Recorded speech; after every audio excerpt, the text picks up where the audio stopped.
की सुलगती धरती पर एक बार फिर जंग के बादल मंडरा रहे हैं। इजराइल और ईरान, दो कट्टर दुश्मन, अब खुलकर आमने सामने हैं। लेकिन इस बार ईरान ने इजराइल पर हमला करके खुद को ऐसी मझधार में फंसा लिया है जहां हर रास्ता बर्बादी की ओर जाता दिख रहा है। आखिर कैसे फंसा ईरान इस संकट में, क्या है इसके पीछे की पूरी कहानी और अब आगे क्या होगा, चलिए जानते हैं। कहानी शुरू होती है 13 जून 2025 से, जब इजराइल ने ईरान पर ताबड़तोड़ हवाई हमले किए।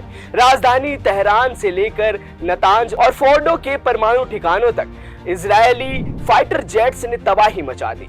इस हमले में 78 लोग मारे गए, जिनमें ईरान के कई वैज्ञानिक और रेवोल्यूशनरी गार्ड्स के टॉप कमांडर शामिल थे। इजराइल ने इसे प्री एम्पिटर स्ट्राइक यानी कि पहले से सुरक्षा के लिए हमला बताया, लेकिन ईरान चुप रहने वाला कहां था। जवाब में ईरान ने 150 बैलिस्टिक मिसाइलें इजराइल पर दाग दी। इनमें से 6 मिसाइलें तेल अवीव के दिल में जा गिरी, जिससे इजराइल को भारी नुकसान हुआ। लेकिन यहीं से ईरान की मुश्किलें शुरू हो गई।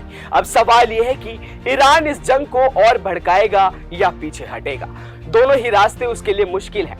जंग का रास्ता अगर ईरान जंग को और तेज करता है तो इजराइल और उसके दोस्त अमेरिका मिलकर ईरान को और तबाह कर सकते हैं। इजराइल की आयरन डोम और अमेरिका की सैन्य ताकत के सामने ईरान की मिसाइलें कितनी टिक पाएंगी, ये बड़ा सवाल है। ऊपर से इजराइल ने पहले ही ईरान के परमाणु ठिकानों को निशाना बनाकर उसकी ताकत को कमजोर कर दिया है। लेकिन अगर ईरान पीछे हटता है और अमेरिका के साथ न्यूक्लियर डील की टेबल पर बैठता है तो उसकी साख को ठेस पहुंचेगी। ईरान के टॉप लीडर आयतुल्ला खामेनेई ने इजराइल को कैंसर का ट्यूमर कहा है।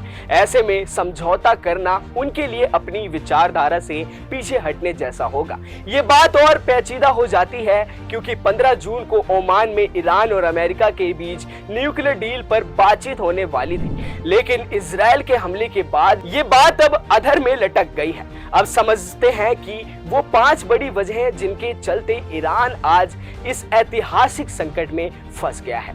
इजराइल ने ईरान के नतांज और फोर्डो जैसे परमाणु ठिकानों को निशाना बनाया। इससे ईरान का न्यूक्लियर प्रोग्राम सालों पीछे चला गया।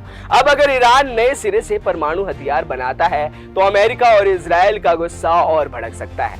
ईरान पहले से ही आर्थिक प्रतिबंधों की मार झेल रहा है। जंग लंबी खींची तो तेल की सप्लाई रुक सकती है, जिससे ईरान की अर्थव्यवस्था और कमजोर हो जाएगी। ईरान हमास, हिजबुल्लाह और हूती विद्रोहियों जैसे प्रॉक्सी गुटों के जरिए इजराइल से लड़ता रहा है, लेकिन इजराइल ने इन गुटों को कमजोर कर दिया है, जिससे ईरान का अप्रत्यक्ष युद्ध लड़ने का दम भी कम हुआ है। अमेरिकी राष्ट्रपति डोनाल्ड ट्रंप ने साफ कहा है कि वो ईरान के साथ बातचीत को तैयार है, लेकिन अगर ईरान ने जंग को बढ़ाया तो हालात और खराब हो सकते हैं। ईरान में पहले से ही सरकार विरोधी प्रदर्शन चल रहे हैं। अगर जंग बढ़ी तो ये प्रदर्शन और भड़क सकते हैं, जिससे ईरान की सरकार के लिए दोहरी मुसीबत हो जाएगी।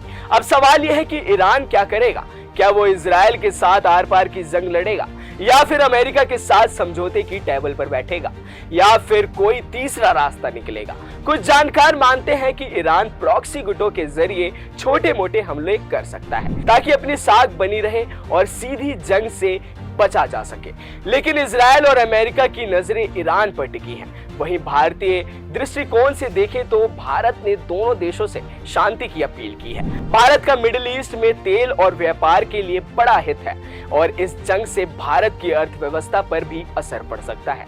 ये थी ईरान और इजराइल के बीच चल रही जंग की पूरी कहानी। आप इस पर क्या सोचते हैं? क्या ईरान इस मझधार से निकल पाएगा या फिर ये जंग मिडिल ईस्ट को और अस्थिर कर देगी? अपनी राय हमें कमेंट बॉक्स में जरूर बताएं। अभी के लिए बस इतना ही। देश और दुनिया की तमाम खबरों के लिए देखते रहें खबर फास्ट का डिजिटल प्लेटफॉर्म। नमस्कार।